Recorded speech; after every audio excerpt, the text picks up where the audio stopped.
Hey there, I'm Kathy with the Traveling Homesteader, and today's job is homesteading job. And basically, I am cutting some wood that I had gotten for free. There's a place in town that offers 2x4s, 2x6s that have been cut down. They've been already milled, and they offer them for free. And so if you have a truck or vehicle to put them in, you can get as much as you like. And so I had stopped by one day to see what they had, and lo and behold, they had these 2x6s that are about, I'd say, 2.5 feet long. And I thought, they'll be perfect. Well, a friend of mine was also picking up some wood there, and he helped load up my Jeep, and I hadn't had a chance to get them cut down yet for our fireplace. So that's today's job. But in the process, I also needed a bit of a saw, so I'm going a little unconventional and using a circular saw. So that's the already cut pieces, but this is my pile, and it's a smaller pile than we've had, but that's the full-size piece. And this is my little setup. So I have, what needs to get cut, my cutting spot with my nice circular saw. Yes, I'm using a circular saw. There's probably a better saw to use, but it's quick and easy, and I got a nice little drop spot there to help me kind of get my wood going on. So with that in mind, I'm gonna start getting on, because I don't know if you notice here, it's a little bit overcast, and it's supposed to start raining here by this afternoon for the next week or so, probably through the next 9 months.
The nice part about this particular wood for us, one, is that it's free, but two, is that it's basically coming from a wood mill that's local to us, so it's kiln dried.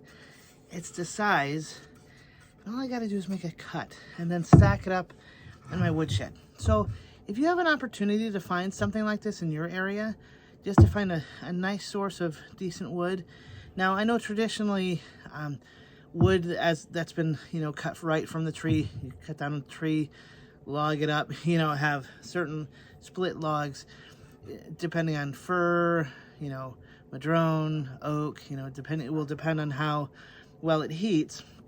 But sometimes when you just need wood for heat, you need wood for heat. And this actually is fir. Since I live in Oregon, we have a lot of fir trees here that are milled up, and these happen to be ends, literally ends of 2x6s, and they were milled up that way. And so now the company actually gives out free wood, because it was actually cheaper for them to purchase, I think, 4 20-foot dumpsters and let people take it than to have to send all these extra ends of wood to the dump or wherever they'd have to send it to. And they'd pay each year or each month a hideously large amount of money for dumpsters to throw them out when people are now using these. and I'll go regularly and have it be empty. In fact, I just went recently after having gotten this. I got this in about August, I think, and now it's October or October. And they've had since several loads of 2x6s, so 2x4, so slightly smaller than this, that are about this big, so just perfect for throwing in the stove. So, you know, if you've heard the news at all lately, you've probably understood that there is potential for an energy crisis around. So if you have the ability to heat your home with wood and have a source of wood that's free or low cost to you, I'd say go for it. Go give it a try. Plus, having a nice warm fire in your home, regardless of energy crisis, is really rather pleasant. I know usually around Christmas time I find myself really liking a fire, and it's kind of pleasant having nice warmth with, you know, the Christmas tree and the lights on and everything. So that's my little 2 cents. But next stop is to be able to put this up in our little woodshed and have it dry for winter. So you may have something similar where you have a location to stack your wood.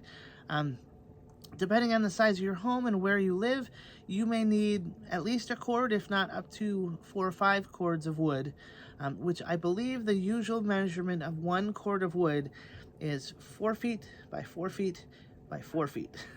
So that's kind of the general measurement of a cord of wood.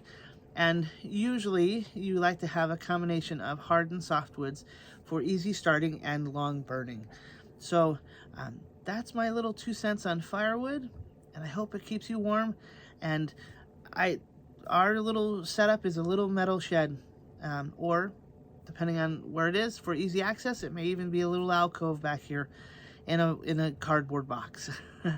So with that in mind, I hope you're able to find some good things to help keep you warm this winter and help keep you kind of going strong in your preparations of things.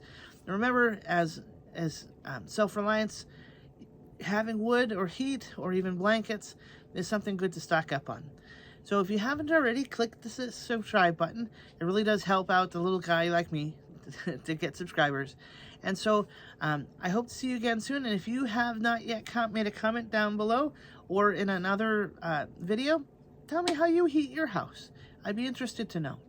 So thanks for stopping by, and I hope you have a great day.